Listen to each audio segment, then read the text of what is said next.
हमारे YouTube channel ई content Hindi पर आपका स्वागत है। आइए ऑनलाइन पढ़ते हैं और आज हम पढ़ने जा रहे हैं एक कहानी लखनवी अंदाज, जिसे लिखा है यशपाल ने। लखनवी अंदाज। मुफस्सिल की पैसेंजर ट्रेन चल पड़ने की उतावली में फुंकार रही थी। आराम से सेकेंड क्लास में जाने के लिए दाम अधिक लगते हैं। दूर तो जाना नहीं था, भीड़ से बचकर एकांत में नई कहानी के संबंध में सोच सकने और खिड़की से प्राकृतिक दृश्य देख सकने के लिए टिकट सेकेंड क्लास का ही ले लिया। गाड़ी छूट रही थी। सेकेंड क्लास के एक छोटे डब्बे को खाली समझकर ज़रा दौड़कर उसमें चढ़ गए। अनुमान के प्रतिकूल डिब्बा निर्जन नहीं था। एक बर्थ पर लखनऊ की नवाबी नस्ल के एक सफ़ेद पोश सज्जन बहुत सुविधा से पालथी मारे बैठे थे। सामने 2 ताज़े चिकने खीरे तौलिए पर रखे थे। डिब्बे में हमारे सहसा कूद जाने से सज्जन की आंखों में एकांत चिंतन में विघ्न का असंतोष दिखाई दिया। सोचा, हो सकता है यह भी कहानी के लिए सूझ की चिंता में हो या खीरे जैसी अपदार्थ वस्तु का शौक करते देखे जाने के संकोच में हो। नवाब साहब ने संगति के लिए उत्साह नहीं दिखाया। हमने भी उनके सामने की बर्थ पर बैठकर आत्मसम्मान में आंखें चुरा ली। थाली बैठे कल्पना करते रहने की पुरानी आदत है। नवाब साहब की असुविधा और संकोच के कारण का अनुमान करने लगे। संभव है नवाब साहब ने बिल्कुल अकेले यात्रा कर सकने के अनुमान में किफ़ायत के विचार से सेकेंड क्लास का टिकट खरीद लिया हो और अब गवारा न हो कि शहर का कोई सफ़ेद पोश उन्हें मंझले दर्जे में सफ़र करता देखे। अकेले सफ़र का वक्त काटने के लिए ही खीरे खरीदे होंगे और अब किसी सफ़ेद पोश के सामने खीरा कैसे खाएं? हम कनखियों से नवाब साहब की ओर देख रहे थे। नवाब साहब कुछ देर गाड़ी की खिड़की से बाहर देखकर स्थिति पर गौर करते रहे। ओह, नवाब साहब ने सहसा हमें संबोधन किया। आदाब अर्ज़ जनाब, खीरे का शौक फरमाएंगे? नवाब साहब का सहसा भाव परिवर्तन अच्छा नहीं लगा। भांप लिया, आप शराफत का गुमान बनाए रखने के लिए हमें भी मामूली लोगों की हरकत में लथेड़ लेना चाहते हैं। जवाब दिया, शुक्रिया, किबला शौक फरमाए।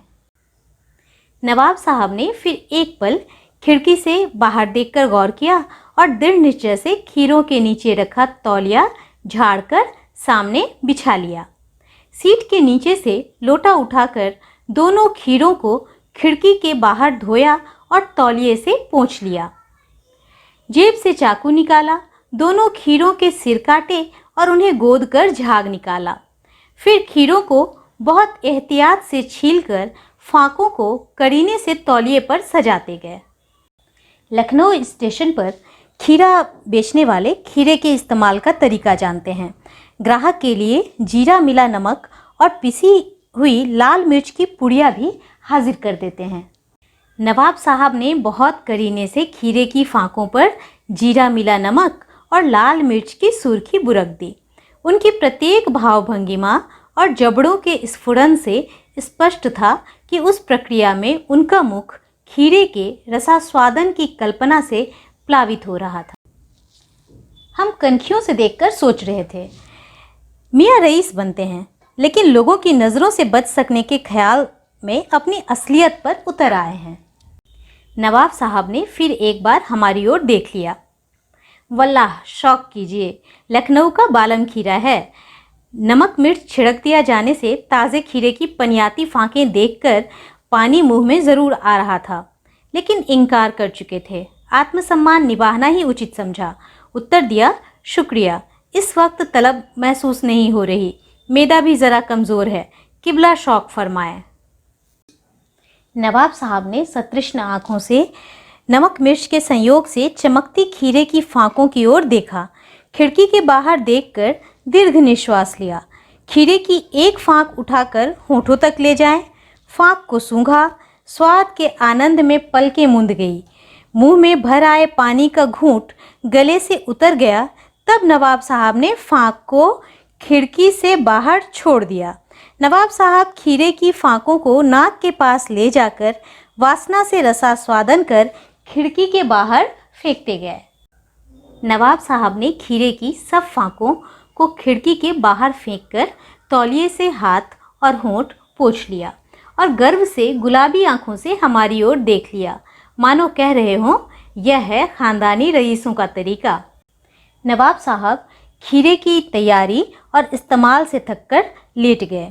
हमें तस्लीम में सिर खम कर लेना पड़ा। यह है खानदानी तहजीब, नफासत और नज़ाकत। हम गौर कर रहे थे।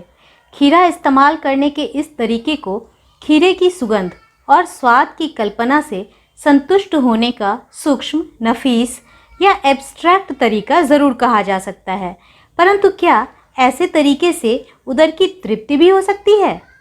आपकी ओर से पेट के ऊंचे डकार का शब्द सुनाई दिया और नवाब साहब ने हमारी ओर देखकर कह दिया, खीरा लजीज होता है, लेकिन होता है शकील, नामुराद, मेदे पर बोझ डाल देता है। चक्षु खुल गए। पहचाना, ये हैं नई कहानी के लेखक।